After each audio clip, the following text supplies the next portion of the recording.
The future of the 2025 tight end class looks bright with Tyler Warren, Colston Loveland, and Harold Fannin Jr. all having exciting rookie seasons. We talked through the fantasy expectations for tight ends heading into their second year on today's episode of Locked On Fantasy Football.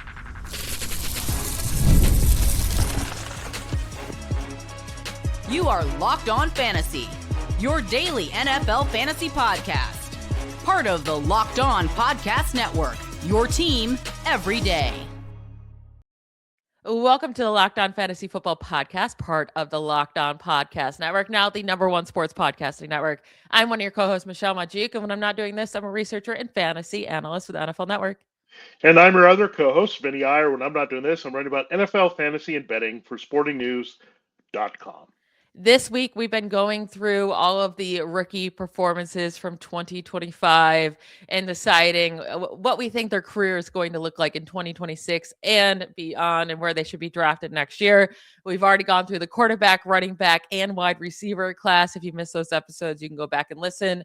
Today, we will finish with the 2025 tight end class, starting with Tyler Warren. Now, he started off his rookie year so hot. He looked like he was going to be one of the best draft picks of the year, a bona fide star at the tight end position, but he did end up falling off towards the second half of the season. Still led the team, though. Still led the Colts in targets this last year. We got Alec Pierce as a free agent.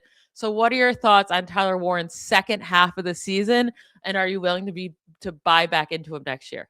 Yeah, something, of course, happened in the second half of the season. Daniel Jones got hurt. And he had a good rapport with Daniel Jones coming out of the gate. And then you saw kind of the Alec Pierce take over a little bit with his big plays downfield that we didn't necessarily foresee being a big part of what Daniel Jones was going to do effectively. But Pierce probably cashed in enough to leave as a free agent now. And look, it's going to be hard to pay him. They've already invested some money in Michael Pittman. They have a first-round pick here on Tyler Warren. So I think if they're going to let somebody walk and want to give themselves some money, some flexibility to spend elsewhere in free agency, maybe at quarterback, if they don't think they can bring back Jones or want to with the Achilles tear from last year, I think Pierce is gone. So that says, how do we fit in these guys? Now, Josh Downs would be the, quote, best deep threat, but he's more of a quick guy that you try to get into open field. And you have Pittman and Warren who work in the middle of the field. So what happened again? The quarterback situation didn't help. Phillip Rivers was the guy in the end, and he really couldn't do much. And Riley Leonard wasn't targeting Warren as much either. So kind of went away from what we thought might happen with the veteran and the rookie, and the Jones was just good, right? And that's the bottom line. There was a drop off for everything in the Colts. I mean, Jonathan Taylor wasn't as dominant because the Colts offense in general wasn't moving the ball as well. Now, Warren showed like he could be versatile. He could make a lot of catches. He could take over some games when he needed to. But we have to see the consistency. And I think it can be there because his profile is much like the young tight ends that have gone off, Brock Bowers, Trey McBride. He can be the alpha and the go-to guy for his team. So he can bounce back. But the funny thing is tight end 10 is about where his value was going into the season. So he was a little spiked early, ended up back end of having some good value if you took him in the 10 to 12, somewhere range, tight end 1, you're okay with it, right? But if you invest a little bit more, you're struggling. Look, I enjoyed having him in our tight end premium league. He came through nicely in that particular league. So, look, Warren, I think, can rebound, but there's some question marks, of course. We're not quite sure what everything is going to happen with the passing game, how things are going to go with the targets. But right now with Tyler Warren, you say, look, he's about where he is, maybe a few spots higher, maybe a few spots lower, but you really can't get too excited about it, right? Until we know, okay, he's attached to this Colts quarterback for Shane Steichen in year 2, then we can get going. But in this very stage, I think he's about status quo with what we saw last year and kind of maybe a little bit more consistency and meaning maybe more in the tight end 8 space. Yeah, right now he's sitting at tight end 5 in consensus rankings for next year. Behind McBride, Bowers, Colston Loveland, who we'll get to in a second, Tucker Kraft, right ahead of Harold Fannin Jr., who we'll also talk about today. It might be a little rich. I will say, like the second half of the season, he averaged pretty much the same amount of targets he averaged the first half of the season. For weeks 1 through 10, it was 6.7 targets per game. Weeks 12 through 18, after their week 11 bye, it was 6.4 targets per game. It's just the efficiency went down with different quarterback play massively. And that was really the difference in his fantasy points, but he was still a huge part of this offense. So I will like Tyler Warren moving forward. Now at Colston Loveland, he had the exact opposite season of Warren, right? Where it was with Loveland, he was pretty much non-existent for the first half of the season and then really came alive in week 9 once he got the opportunity with Cole Kmet going down for a game or two, and then was able to like kind of earn his playing time. And once he got out there and they could see what he could do, they kind of never went back, especially towards the end of the year, including the playoffs. He had 10 targets, 13, 15, and 10 targets. Those were the last 4 games of the season. Highly, highly involved, really great fantasy production towards the end of the year. So people are going to be really high on Colston Loveland because he ended the year so high and he's on the better offense, right? But do you think Loveland should be going ahead of Tyler Warren?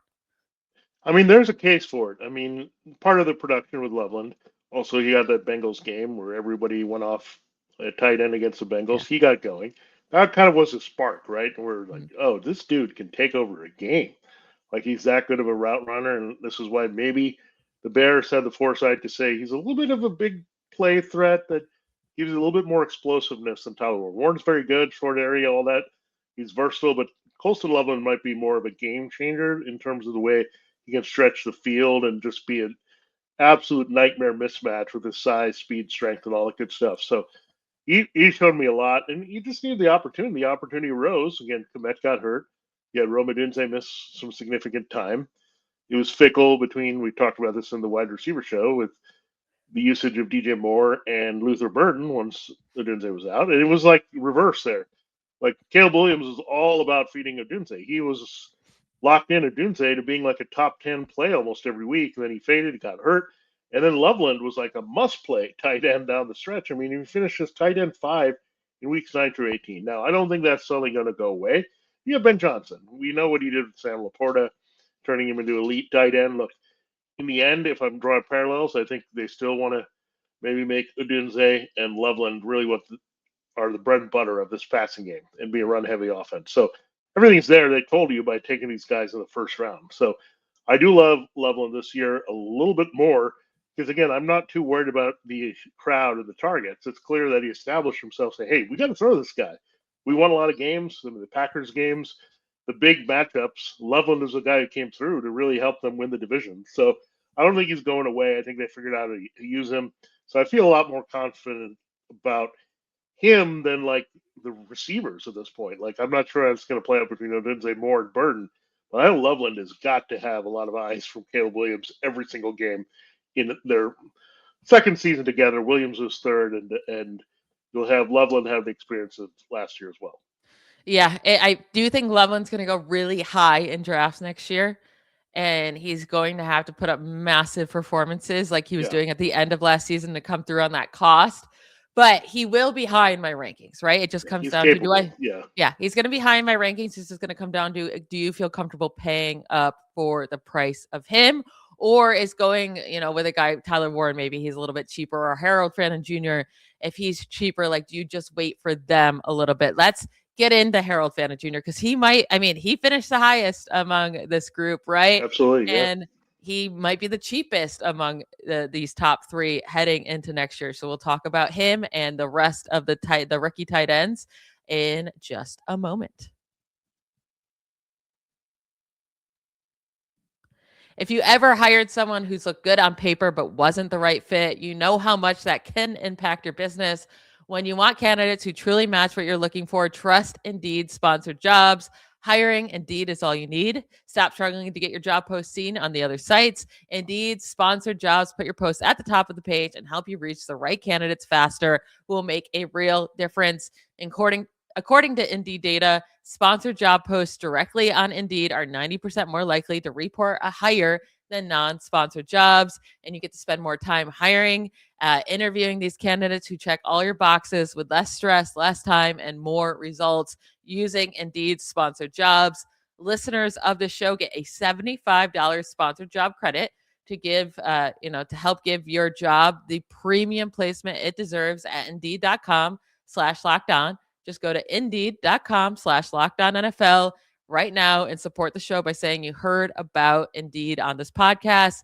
Terms and conditions apply. Hiring, do it the right way with Indeed. Before we get into Harold Fannin Jr. and Oronde Gadsden and some of those other tight ends taken in the draft last year that have some fantasy impact, I just want to remind everybody, if you're already with us every day and you live your fantasy team, right, and you want to take it up a notch, go ad free with us. Join the Everydayer Club. You get all of our shows with no interruptions, Monday through Friday. You get to join our members only Discord club and more, all for just $5 a month or $50 a year. Go to lockedonfantasyfootball.supercast.com or check the link in the show notes to learn more. All right, let's talk about the top performer among these rookie tight ends this past year, and that was Harold Fannin Jr. He finished as the tight end 8 on average for the season. Strong year, and it ended even much stronger once Shedeur Sanders was the starting quarterback. That was the best connection he had. And right now, Shedeur Sanders is a starting quarterback for the Browns, right? Like that can change in the offseason. We'll see what happens. But Harold Fannin, he led the Browns in targets, receptions, receiving yards, and receiving touchdowns. And now we have David Njoku, who says he's done with Cleveland, that he's going to leave. Like those are the reports. He is a free agent, and it sounds like he's not planning on re-signing. So I think Harold Fannin Jr., if he's going to stay at his cost right now, it is tight end 6, but he's going after Colston Loveland. He's going after Tyler Warren. If he's a 5th, 6th round pick, he might be the way to go instead of spending up for Loveland as a 3rd round pick. Yeah, I mean, you look at Fannin, he's a good hybrid player. We didn't know what we were going to get because he was a smaller school prospect, but then he went off at the Senior Bowl from Bowling Green. And I think he is a bit of a wide receiver hybrid. And this is why they were so nice to use him. And they said David Njoku is a good blocker, whatnot, but he got banged up. He's always been a little hurt, and then he faded a little bit, right? He's getting older. So they're not going to re-sign him. There's no reason to do that. And he wants bigger money. The Browns are probably not going to give it to him with the emergence of Fannin being a key receiver. So Fannin's going to have this position to himself. You got to figure out the rest of the receivers. I mean, Jerry Jeudy stinks at this point. Cedric Tillman hasn't been anything. You don't really have anybody else in this receiving corps that you say, hey, they're going to be a key target no matter who the quarterback is. And a couple of factors. I mean, Shedeur very well could be the quarterback for one more season. That's great. They have great chemistry. If he's not, then it's going to be a rookie, potentially, that's going to have a look at him at tight end, or it's going to be a Malik Willis type who got some experience throwing a tight end in a good offense. So one of those things is going to make him involved. And then the third level of this is Todd Monken. He just came from having Mark Andrews and Isaiah Likely and used them pretty well for some production. I think he's more like Likely than Andrews. I mean, they're both kind of hybrid wide receivers in their own right. They're not the best blockers, right? Those two Ravens guys. But I think that kind of fills in Fannin pretty well. So he's a dynamic playmaker. He's versatile. They can put him all over the field. He's kind of, if you mash Loveland and Warren a little bit, like some of their skill set, the field stretching and the short area, getting open in the red zone, you get Harold Fannin. So, yeah, I think right now he's the best value of those three. You have to pay a pretty penny to get Loveland. Loveland could have the top tight end of the board type upside, right? Up there with Brock Bowers and Trey McBride, if he can get the targets. I think Bowers and McBride maybe are going to hold him off because he's going to get the volume. But then it's a bit wide open. Who steps in? Warren, Loveland, could be even Fannin here. So, again, it's really good value, I think, with Fannin. So you just want to see which of these guys is ranked lower among the second-year tight ends, and maybe that's the guy that you're going to draft and target because he's going to give you the best return and you can work on other positions. Yeah, and like I said, if it's Shedeur Sanders who's going to be starting for the Browns, we have to wait and see. But Shedeur Sanders made his first start in Week 12. From weeks 12 through 17, because Fannin didn't play in Week 18, he had a groin injury. Fannin was averaging 12.3 points per game in half PPR, 7 targets per game, 52 receiving yards per game, had 4 receiving touchdowns throughout that span. He was a tight end 4 in average scoring from weeks 12 through 17, behind only Trey McBride, George Kittle, and Kyle Pitts. And we mentioned David Njoku leaving. So I do think he has a very high ceiling. And maybe a pretty safe floor as well in this offense without many weapons. Now, Oronde Gadsden of the Chargers, he was a 5th round pick last year for the Chargers. He, he was a pickup on waivers by a lot of people because he had a few good games there in the middle of the season, but then fell off again. The Chargers offense was kind of all over the place, whether it be Quentin Johnson on any given game. And for whatever reason, Keenan Allen was getting so many targets, right? And then Ladd McConkey would be a hit or miss, but it was just a lot of weapons there. What are your thoughts on Gadsden going into next year with Mike McDaniel now as the OC? Yeah, it's really hard to recommend this because Mike McDaniel didn't use the tight end a lot. I mean, we had Darren Waller, and he had that one game where he had all the Hey, Jonnu touchdowns. Smith had a massive 2024. Yeah, he did, but it was because the other guys they had to, right? I just don't think Gadsden is that same situation, right? Unless everyone gets hurt, unless Ladd McConkey gets Keenan Allen's a free agent, so he's not going to be in this mix. But they also have some other guys that they like deep on their roster, right? That could develop as key targets here. So can you get into the third target mix of this group? And again, we talk about how great the running game is, but of late, right, when people have been different in the offense and they have the receivers, that's what the receivers are going to be about. Here, in terms of Tyreek Hill, Jalen Waddle, I think that's where you're going to see the biggest impact. Ladd McConkey, Quentin Johnson, trying to stretch the field a little bit more, play off that running game that you have with Hampton. Of course, throwing to Hampton as well is going to be a big part of this. For look, the tight end was a desperation type play, and I think Jonnu Smith was kind of used as the extra receiver on that team. Where Gadsden has that ability, right? He can do that, but two things have to happen. Keenan Allen needs to go, and I think they need to make it more about McConkey and Gadsden, and then they have Quentin Johnson more as the deep threat in this offense to play off those guys in the running game for Justin Herbert. So, look, I can't recommend it. I mean, this is different, right? He was tight end 22, even with those flashes that we've seen. And McDaniel, look, it could go either way. Like, I need to get more information, right? How is he going to look at these weapons? He's a smart guy. He's going to be versatile about the usage of things. Because I actually thought the tight end would be even a bigger deal there because of George Kittle and the usage there when McDaniel was in San Francisco. But I don't. I want to believe in Gadsden. He's a very good athlete and a big playmaker, but he's going to have to fight to make sure his role is big in this offense. So let's see. Maybe they bring back Allen. I doubt it. I mean, I wouldn't. But Keenan Allen seems like one of those guys right now, like Mike Evans or Travis Kelce. If he plays, he's going to play for the team that he was already on. So I'm not quite sure what you're going to get, but the history, unless it's just desperate, is where the McDaniel went to tight end. I don't see it happening again here. Yeah, I think Keenan Allen has to be gone. I think one of the biggest issues with this offense this year was that Keenan Allen was too involved. He was their top target.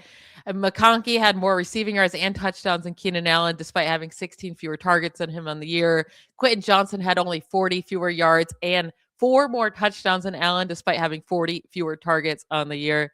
And then Gadsden himself had only 100 fewer yards and 1 fewer touchdown behind Keenan Allen, and he had 53 fewer targets. So the efficiency of Keenan Allen was horrendous. I think they need to let him go, focus on these younger guys. And I do think Gadsden can be very involved. It's hard to know. Like, it is interesting that week 10 is when he absolutely just didn't do pretty much anything else the rest of the year. And week 10 is when he suffered his quad bruise. And we thought he might miss a significant amount of time. He didn't end up missing any time. So we got to really see his breakout. He didn't play weeks 1 and 2, came along slowly, finally got the playing time in week 6 through 9. Week 6 through 9, I mean, he was amazing. At least 68 receiving yards in all 4 games. He was averaging 15 points per game in half PPR, 94 receiving yards per game, 16 yards per reception. Like, he was thriving, then got that quad bruise and just kind of fell off the rest of the year. So we'll have to see with him. I think he'll be a late round pick, and I do think he can be a sneaky good late round pick. So I might be more interested than you are in him next year. Let's get into these other guys. There are some more tight ends taken in the second round last year, like Mason Taylor and Terrence Ferguson, but Gunnar Helm could have a big role next year as well with the Titans. So we'll talk about these guys to close up today's show. All right, this episode is brought to you by FanDuel Sportsbook. The Winter Games are officially here. If anything like us, you're locked into the events you only get to see on the biggest stage every 4 years.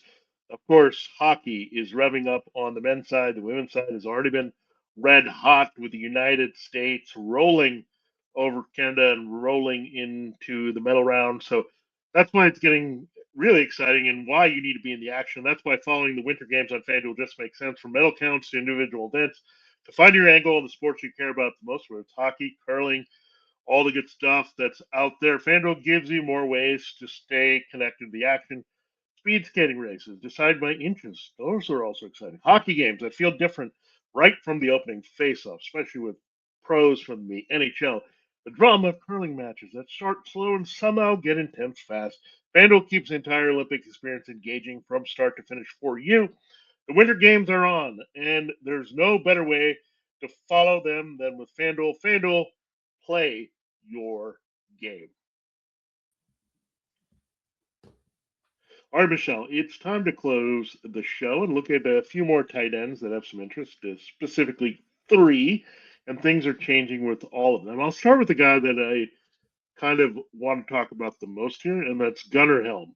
Mm-hmm. I really like this kid out of Texas. I thought he was a good athlete. Another thing standing in his way was Cam Ward is breaking in. I wasn't sure what you're going to get from the Titans offense.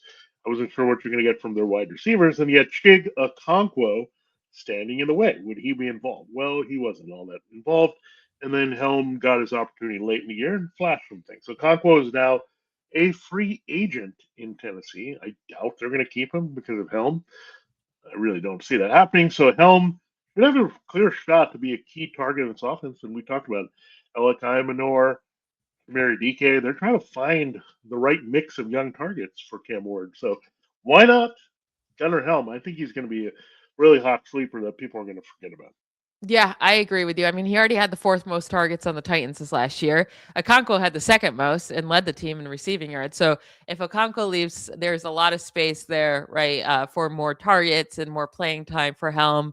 And they just need these weapons to really step up, these younger weapons. Now, Brian Dable has never really had a great, like, we don't have any history of good fantasy tight ends playing with Brian Dable, though. So does that worry you at all? Yeah, I mean, that's in the mix a little bit. I mean, we saw some of the beginning of Dawson Knox, I guess. He wasn't okay. We didn't go off of Dawson Knox, but he showed he had some capacity that he could be a guy that, especially Josh Allen, can trust in a few spots. So that's what we have to see. But then we did see a little bit of Theo Johnson last year with Jackson Dart when they needed to throw to somebody. And I think sometimes it's just coming down to, do you have the guy where the target's coming from? Can he make the play? Is he someone the quarterback is going to trust in year? I think there was a little bit of chemistry there.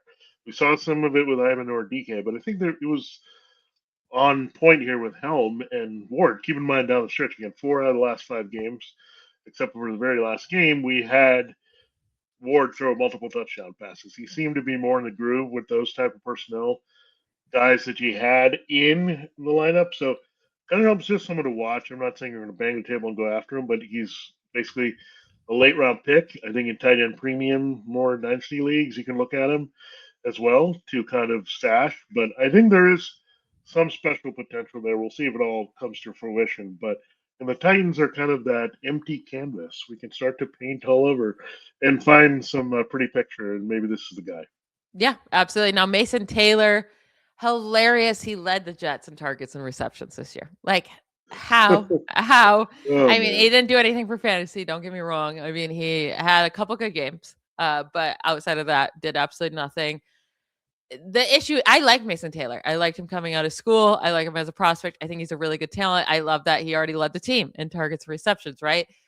And he really doesn't have any competition because the competition he had this year is going to be gone too. And it was pretty much nothing. And Stone Smart and Jelani Woods, like it's nothing Ugh. there. But who's going to be the quarterback? Is it still going to be Justin Fields? What's going to change in this Oh, offense man. to really fix anything? Like, I want to say Mason Taylor is a great sleeper. I do, because he's going to have the opportunity, but he had the opportunity this year.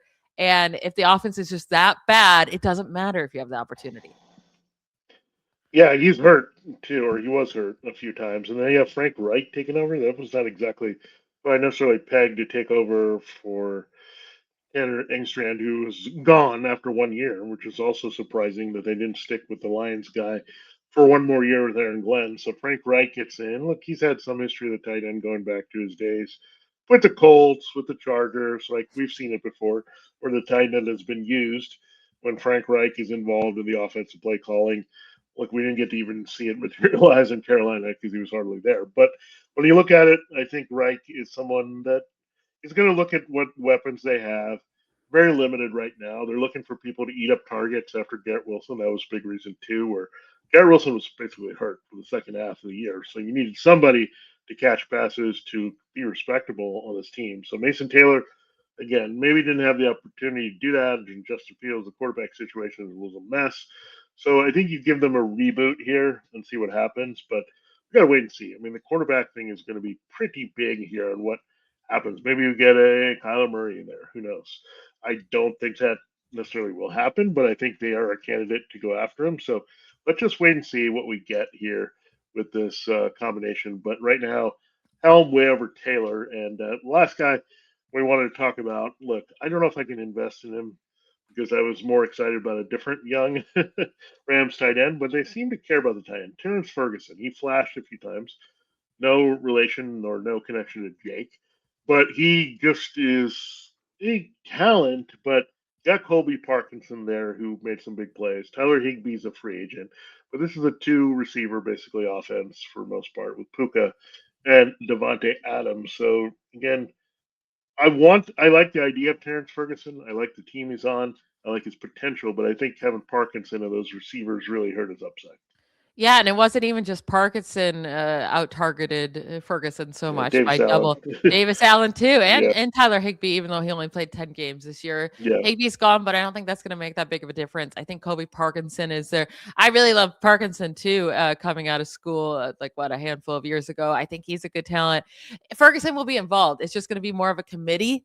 And we just saw more out of Parkinson, and he's still young, so why wouldn't they just keep rolling with him? That's like Ferguson would be a shock, right? If he breaks out next year. So I think he'd be more of a waiver wire pickup, just a guy to keep an eye on. But Helm and Taylor, depending on the quarterback situation there with the Jets, could actually be late round targets that could be those wild card picks there. But that will be it for us today and our shows this week. We'll be back on Monday. Make sure you subscribe and follow Locked On Fantasy Football so you get all the latest episodes. And if you never miss an episode, the Everydayer Club is built for you. Get Locked On Fantasy Football ad-free, plus members-only Discord access and more. Head to lockedonfantasyfootball.supercast.com or check the link in the show notes to join the club. Have a great weekend, everybody. Bye, y'all.